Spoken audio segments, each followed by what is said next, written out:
যে কোনো তালার চাবি বানিয়ে ফেলুন ঘরে বসে। তো গাইস আজকে ভিডিওটা সম্পূর্ণ দেখুন, তাহলে শিখতে পারবেন যে কিভাবে একটি তালার যে কোনো টাইপের তালার চাবি বানিয়ে ফেলুন ঘরে বসে।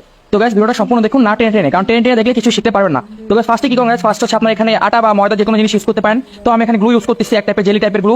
তো তারপরে কি করুন গাইস, সেই গ্লুটা বা আটাটা আপনার একটা ম্যাসের কাভারের ভিতর রাখবেন, সুন্দরভাবে চারকোনা করে ঠিক যেভাবে রাখছি ঠিক সেইভাবে ম্যাসের কাভারের ভিতরে রেখে দিবেন। তারপর কি করুন গাইস, যেই মানে চাবিটা থাকে তালা, সেই চাবিটা সুন্দরভাবে সেই গ্লুর ভিতরে বা আঠার ভিতরে বা ময়দার ভিতরে যে জিনিসটা ইউজ করেন না কেন সেটার ভিতরে সুন্দরভাবে বসিয়ে দিবেন এবং স্কেল দিয়ে সমান করে দিবেন যাতে ভালো মতো বসে।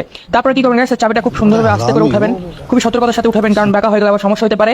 তো সুন্দরভাবে উঠানোর পর কি করবেন গাইস, ওঠার পর এই ভিতরে আপনার এখানে পাউডার ইউজ করবেন, যে কোনো টাইপের পাউডার ইউজ করতে পারেন, সমস্যা নাই। এখানে পাউডার বা যে কোনো টাইপের চিনি চিনি না, অবশ্যই লবণ ইউজ করতে পারেন, সমস্যা নেই, বাট পাউডার ইউজ করলে বেশি ভালো হয়। তো পাউডার ইউজ করে দিলাম, তারপর সুপারগুলো মেরে দিলাম, তার উপর দিয়ে আবার পাউডার মেখে দিলাম খুব সুন্দরভাবে, দেখতে পাচ্ছেন। তো এখন হচ্ছে আবার সুপারগুলো আঠা মেরে দেবো যাতে শক্ত হয়ে যায়। জাস্ট 2 মিনিটে বানিয়ে ফেলুন গাইস, দেখতে পাচ্ছেন মারা হয়ে গেছে। তো ওকে, এখন তো বেশি না 10 মিনিটের মতো রেখে দিবেন যাতে জিনিসটা মানে অনেক মজবুত হয় বা বেশি টেকসই হয়, তো সেই জন্য একটু সময় রেখে দিবেন। তো হয়ে গেছে গাছ। এখন কি করবো গাছ, এখন হচ্ছে মানে যে আটা বা ময়দাটা লেগে আছে সেই অংশগুলো বের করে দেবো সুন্দরভাবে, সতর্কতার সাথে আস্তে আস্তে বের করতে হবে গাছ, বেশি তাড়াহুড়া করা যাবে না, কারণ তাড়াহুড়া করলে চাবিটা নষ্ট হয়ে যেতে পারে বা একটু বাঁকা হয়ে যেতে পারে। তো সেই দিকে সতর্ক রাখতে হবে। তো দেখতে পাচ্ছেন গ্যাস কত সুন্দর করে পরিষ্কার করে দেবেন এবং কাটে দিতেছে গ্যাস, খুবই সতর্কতার সাথে কাজটা করতে হবে, খুবই সতর্কতার সাথে। তো কাটা হয়ে গেল গাছ, দেখতে পাচ্ছেন। আর মানে বাকি যে অংশগুলো আছে মানে লেগে আছে সেগুলো পরিষ্কার করে দিতেছি যাতে দেখতে একটু সুন্দর হয়, এই কারণে গাছ দেখতে পাচ্ছেন কত সুন্দরভাবে লাগে দাম। খুলে ফেলাম, এখন সব ওকে গাছ, দেখতে পাচ্ছেন। তো এখন কি গাছ, এখন হচ্ছে ভালো মতো ঘষে নিলাম, মানে উপরে যে মানে হলুদ হলুদ অংশটা লেগে আছে ওটা মোছার জন্য সুন্দরভাবে আস্তে করে, বেশি ঘষা দরকার নাই, কারণ বেশি ঘষলে আবার সমস্যা হতে পারে।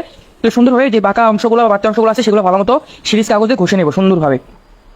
তো দেখেন ফাইনাল গ্যাস আমার ওকে। তো এখন কি করবো গাছ, দেখতে পাচ্ছেন যে নতুন তালাটা ছিল সেটার আমরা মানে চাবি দিয়ে এখন খোলার চেষ্টা করবো, দেখবো খুলে কিনা।